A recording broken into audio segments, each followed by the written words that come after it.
Hi friends, I am Mohit Mishra and welcome to my YouTube channel MPPSC Cracked। आज का topic है Lodhi dynasty, जिसका time period आप देख रहे हैं 1451 से 1526। जैसे कि हमने पहले बात की थी, सैयद डायनेस्टी का लास्ट रूलर आलम शाह जो था, उसके साम्राज्य में एक सरदार आया था अफगान से जब तैमूर भारत आया था। उसका नाम था बहलोल लोधी। वो पंजाब का गवर्नर था और आलम शाह की मौत के बाद बहलोल लोधी राजा बना और उसने लोधी वंश की शुरुआत की। बहलोल लोधी के बाद उसका बेटा सिकंदर लोधी राजा बना। सिकंदर लोधी ने अपना राज्य विस्तार किया और उसने बिहार और बंगाल के इलाके पर भी हमला किया। उसने अपनी राजधानी आगरा को बनाया, दिल्ली को हटा दिया। नगर कोट के ज्वालामुखी मंदिर की मूर्तियां तोड़वा दी और हुक्म दिया कि मथुरा के मंदिरों को भी तोड़ दिया जाए।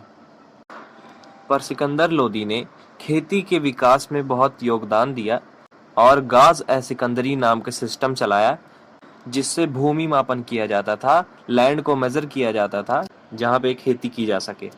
और सिकंदर लोधी एक कवि था। उसने कई कविताएं लिखी थी फारसी भाषा में, पर्शियन भाषा में, जिनका नाम उसने रखा था गुलरुखी।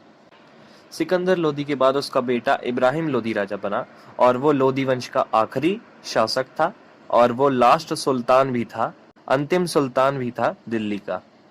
इब्राहिम लोधी बहुत ही महान शासक था और बहुत ही पावरफुल था, जिसने अपने लोधी साम्राज्य को बहुत ही मजबूत बनाया।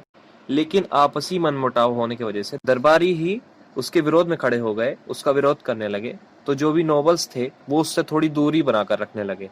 फिर पंजाब के गवर्नर दौलत खान लोधी ने बाबर, जो कि मुगल था, उससे गुजारिश की कि वो आकर इब्राहिम लोधी को हरा दे और खुद राजा बन जाए।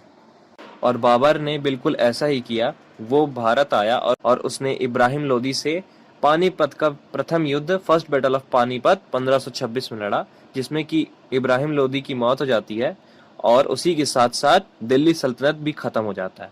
सो फ्रेंड्स, आज हमने पढ़ा लोधी डायनेस्टी के बारे में। आज के लिए बस इतना ही। आगे पढ़ने के लिए जुड़े रहिए एमपीएससी क्रैक्ड से।